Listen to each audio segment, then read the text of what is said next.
Halo semuanya, selamat datang di Kisah Bijaksana. Kali ini kita akan menceritakan sebuah kisah yang seru dan sangat menarik untuk disimak. Selain itu juga tentu akan mengandung pelajaran hidup yang sangat berharga. Saya harap teman-teman bisa menyimak kisah ini sampai akhir, agar pelajaran dari kisah ini bisa kita pahami dengan baik.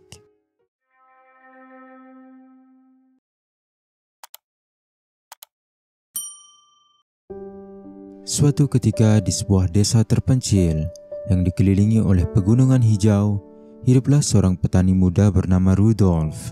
Rudolf adalah pemuda yang aktif dan senang membantu orang lain. Rudolf tinggal bersama ibunya di sebuah pondok sederhana di pinggiran desa, sedang sang ayah telah meninggalkan mereka 2 tahun lalu. Hidup mereka bergantung pada ladang kecil yang mereka tanami sepanjang musim yang berada di perbatasan desa dengan hutan. Meski kehidupan mereka tidak mewah, Rudolf selalu percaya bahwa selama dia bekerja keras dan berbuat baik, semuanya akan berjalan lancar.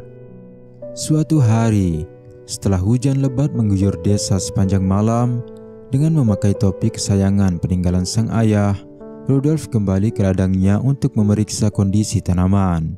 Hujan yang deras telah membuat tanah di ladangnya menjadi lunak dan licin, sehingga dia harus melangkah dengan hati-hati. Saat memeriksa tanaman, jika saja ada yang rusak, samar-samar Rudolf mendengar suara teriakan. Tipis sekali, tapi masih terdengar jelas bahwa itu adalah suara asli. Penasaran dengan suara itu, Rudolf mulai mendekat lalu kemudian masuk ke hutan di dekat ladangnya. Semakin jelas suara teriakan itu terdengar, semakin kentara bahwa teriakan itu bukan berasal dari manusia, melainkan suara burung yang terdengar pilu. Menghentikan pencariannya, di hadapan mata Rudolf terlihat seekor burung besar telah terperangkap oleh perangkap yang dipasang oleh pemburu liar. Burung itu adalah seekor burung pemakan bangkai yang besar dengan bulu hitam kusam, paruh tajam, dan mata yang menatapnya dengan tajam. Meskipun burung itu dikenal sebagai pemakan bangkai, dianggap menjijikan dan tidak berharga oleh penduduk desa, Rudolf tetap merasa simpati. Dia tidak suka melihat makhluk apapun menderita, bahkan jika itu adalah hewan yang dianggap menjijikan oleh orang lain.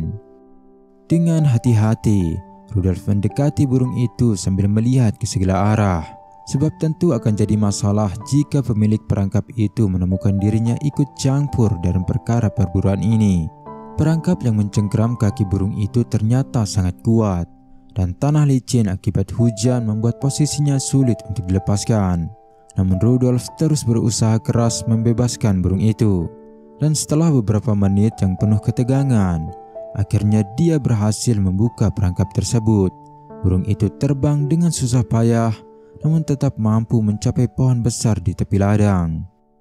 Menghela nafas panjang sebab urusannya dengan burung itu telah selesai, ternyata Rudolf lagi-lagi harus menggunakan tenaganya untuk berlari dengan kencang. "Apa yang kamu lakukan, bocah nakal?" ucap pemburu pemilik perangkap itu datang dari dalam hutan. Tak terasa, Rudolf ternyata berlari jauh ke dalam hutan. Merasa sudah aman dari kejaran si pemburu, Rudolf memutuskan untuk mengistirahatkan kakinya sejenak. Ia melihat sekeliling, mencari sesuatu yang mungkin bisa ia gunakan untuk mengisi perutnya yang sudah mulai lapar. Beberapa waktu berlalu, namun Rudolf tidak pula menemukan apapun untuk dimakan. "Seharusnya aku langsung kembali ke rumah dan tidak menghabiskan tenagaku untuk berkeliling mencari makanan," sesal Rudolf yang merasakan tenaganya mulai menipis. Tidak ada hujan, tidak ada angin. Tiba-tiba hal yang sangat mengejutkan terjadi.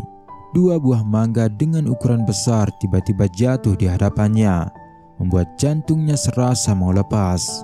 Rudolf mendongak dan memeriksa sekeliling, mencari tahu keberadaan pohon mangga yang baunya sangat menggoda itu. Namun aneh sekali, tidak satupun ia temukan pohon mangga di sekitarnya. Tidak mau ambil pusing sebab perutnya sudah meronta dari tadi, Rudolf memilih untuk segera menyantap 2 buah mangga besar itu dan mulai melupakan asal mangga misterius itu. Hingga tak terasa 2 mangga dengan ukuran besar itu kini tersisa hanya biji dan kulitnya. Sendawa dengan suara besar keluar dari mulut Rudolf menandakan kini perutnya sudah terisi penuh. Tanpa menunggu lama, Rudolf pun memutuskan untuk segera kembali ke rumahnya. Petualangan yang cukup melelahkan hari ini membuat kaki-kaki Rudolf terasa begitu pegal. Di bawah sebuah pohon besar di ladangnya, ia mengistirahatkan tubuhnya yang lelah sambil melihat ladang hasil jerih payahnya yang sebentar lagi akan ia panen. Namun entah dari mana, tiba-tiba seekor burung besar menyambar topi yang ada di kepala Rudolf. Ia terkejut dan langsung berdiri. Dan lagi-lagi ia harus menggunakan kakinya yang lelah untuk berlari, mencoba mengejar burung tersebut. Dia tidak ingin kehilangan topi kesayangannya, salah satu benda berharga peninggalan sang ayah. Tak lama tiba-tiba burung itu melepaskan topi itu dan bertengger di sebuah ranting pohon. Rudolf segera mengambil topinya. Dan alangkah terkejutnya ia saat menemukan bahwa burung itu adalah burung yang telah ia tolong sebelumnya. Terlihat dari luka di kakinya yang masih baru. Belum selesai terkejut dengan burung itu, lagi-lagi Rudolf harus terkejut dengan suara retakan pohon yang diikuti dengan suara gemuruh. Saat menoleh ke arah suara itu, Rudolf terdiam tak percaya dengan apa yang ia lihat. Pohon besar yang tadi menaungi tempat duduknya tiba-tiba tumbang dengan suara gemuruh. Akar-akarnya yang mencuat dari tanah yang basah menyerah pada kekuatan alam. Tanah yang becek akibat hujan semalam membuat akarnya tidak lagi memiliki tempat berpijak yang kuat. Rudolf terdiam sejenak, jantungnya berdegup kencang. Dia menyadari bahwa jika bukan karena burung itu, dia pasti sudah tertimpa pohon dan mungkin tidak akan selamat. Seketika dia merasa napasnya tersegal, bukan karena kelelahan, tetapi karena keajaiban tak terduga yang baru saja terjadi. Dia menatap burung pemakan bangkai itu lagi. Mata mereka bertemu sejenak, dan dalam diam yang penuh makna, Rudolf tahu bahwa burung itu telah membalas kebaikannya. Rudolf tersenyum tipis dan berterima kasih dalam hati, bukan hanya kepada burung itu, tetapi juga kepada Tuhan yang selalu memberi pelajaran berharga. Rudolf sekarang tahu bahwa kebaikan sekecil apapun tidak akan pernah sia-sia meskipun itu kepada burung yang dianggap menjijikan. Dalam perjalanan menuju rumahnya, pikiran Rudolf mulai berasumsi liar. Ia menduga jika burung itulah yang juga telah membawakan 2 buah mangga misterius ketika ia berada di dalam hutan.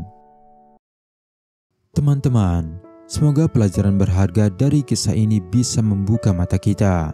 Tidak akan bosan kami ingatkan, jika kebaikan sekecil apapun tidak akan pernah sia-sia. Tuhan itu Maha Adil. Dia akan selalu membalas setiap kebaikan yang kita lakukan, bahkan dengan jalan yang tidak pernah kita duga. Sebab itu janganlah ragu untuk menebar kebaikan di dunia ini. Jangan lupa tinggalkan like dan komentar positif untuk mensupport kami. Terima kasih sudah menonton dan sampai jumpa di kisah berikutnya.